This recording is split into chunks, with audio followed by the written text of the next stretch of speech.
It is now my pleasure to introduce tonight's speaker. It is our custom to have the senior class president give the commencement address.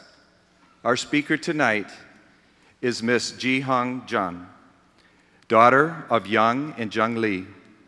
Ji-Hyun moved with her family to Grandville area when she was 7 years old from South Korea.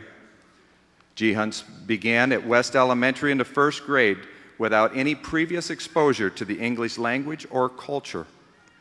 Ji-Hyun will be attending Hope College in the fall, where she will study communication, pursuing a career in public relations. Ji-Hyun is well known and well liked by everyone in our school.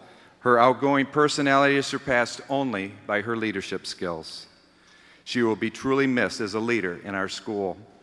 It is with great pleasure to introduce Ji-Hyun, Senior Class President.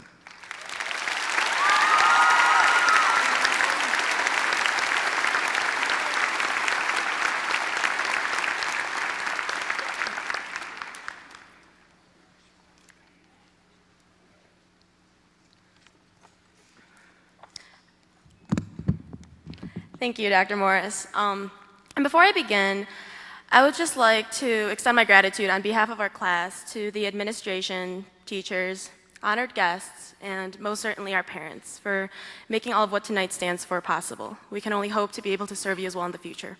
So thanks. Okay, so now, if you're thinking that I'm going to begin this speech with an inspiring quote by some famous figure like many of the speakers before me have done, you're absolutely right. Okay. See, someone had once said, "I never think of the future. It comes soon enough." Now, I'd like each and every one of my fellow graduates to really think about the context of these seemingly simple yet intricate words of Albert Einstein. As I stand up here with sweaty palms and a psychological need to go to the bathroom, those words cannot appear more accurate. I mean, it feels like just yesterday when I would glance over at our Grandville Middle School through the backseat window of my mom's super cool minivan, and I would think to myself, wow, that place is huge. Thank God I still have so many years left, but before that thought could even finish, I found myself in that very building, telling all my friends nearby, "Guys, middle school is so lame," as I sat there feeling sweet in my fat farms and a limited 2 outfit, to notice that my peers who were actually tall enough to be in my vision's horizon were girls, and the boys were yet receiving their first deodorant of their lives as they marched out of Miss Kavanaugh's health class. Yes, it was then when I religiously waited for my high school years to roll along. But see, that's the catch. There really wasn't much of a wait. When I was so preoccupied in counting down the days of my first steps into the building where some of my greatest memories would lie, never once did it occur to me that within that very moment, I was, missing out. And I don't know, I guess that's me being on the extreme side of it, but I feel as though many of us live life in this way, always looking for that next best thing and keeping ourselves busy and all of the excitement, which is indisputably waiting for us at the other end of the spectrum, right? But it was when I recited one particular set of my numerous "I can't waits," where I soon found myself asking for the first time, "But wait, can I?" I can't wait till I graduate. And I know many of you guys have said that before, especially on those mornings where the 3 inches of snow did not cut it for that snow day. Or, perhaps in that moment when you were down to the wire in completion of your college writing project, just so that you could be sitting here today. Or better yet, when you found out that you have a chance of missing days of class in college completely due to the celebration of a new president or perhaps the spread of some whack disease. Well, no longer do you have to wait, my friends, because here we are.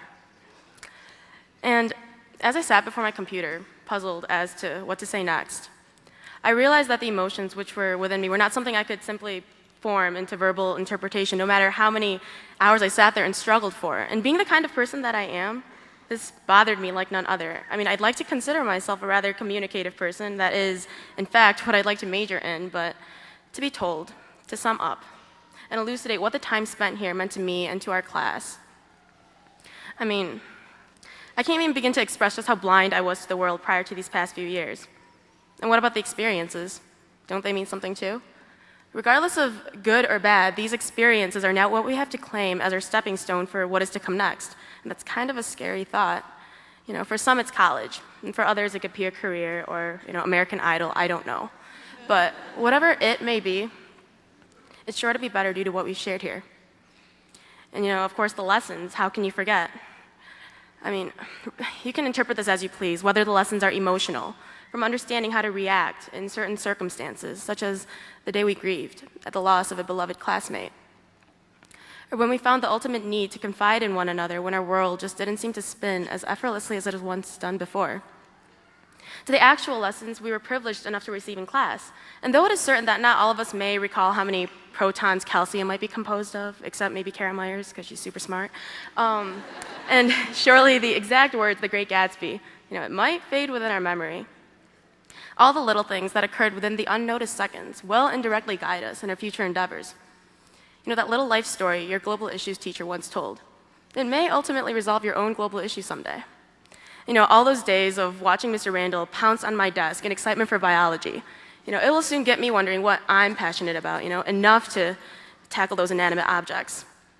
And maybe that insignificant lecture that had absolutely nothing to do with your class given by your freshman English teacher, it could potentially alter the way you process your thoughts about various aspects of life, which then will you realize that insignificance, it was merely due to your lack of comprehension at the time.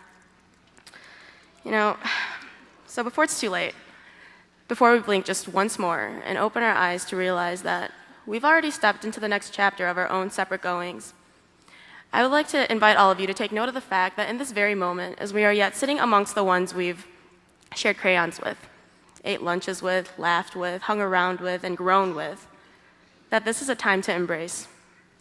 This is a time to look around and grasp the idea that this could very much be the last occasion that you and I have the opportunity and the blessing to have all these amazing individuals in our presence. As ecstatic as I was to skip on out of here with my diploma and kiss goodbye to the years of rootless gossip and immature fashion, I also had to wrap my brain around the concept of leaving all of you, all the friendships and the good times of reciting lines off of Mean Girls, and anxiously waiting for Brian Tran to do a backflip at any given second throughout the school day. And all those times where we pretended not to stare at the swimmers when they bleached their hair, and let's be pretty honest here, it looked awkward with their eyebrows. Good times. Those are the tales that I cannot wait to tell my grandkids someday. So often have I chanted, I can't wait, I can't wait till I graduate within the past few months. But standing up right here and right now, with only minutes to go before I walk across this stage and receive the handshake and the paper which defines me as a more superior human being, I wouldn't mind so much to just catch one more glimpse of those moments where I was in those maroon locker banks. But just so you know, this bittersweet nostalgia is rather unregretful in retrospect, seeing as how it is simply another lesson which GHS has taught us. To relish those small pleasures while striving for the greater goal. Thank everyone along the way, and don't forget that you only have so many years to find contentment. You might as well start soon. So congratulations, class of 2009. It's all yours.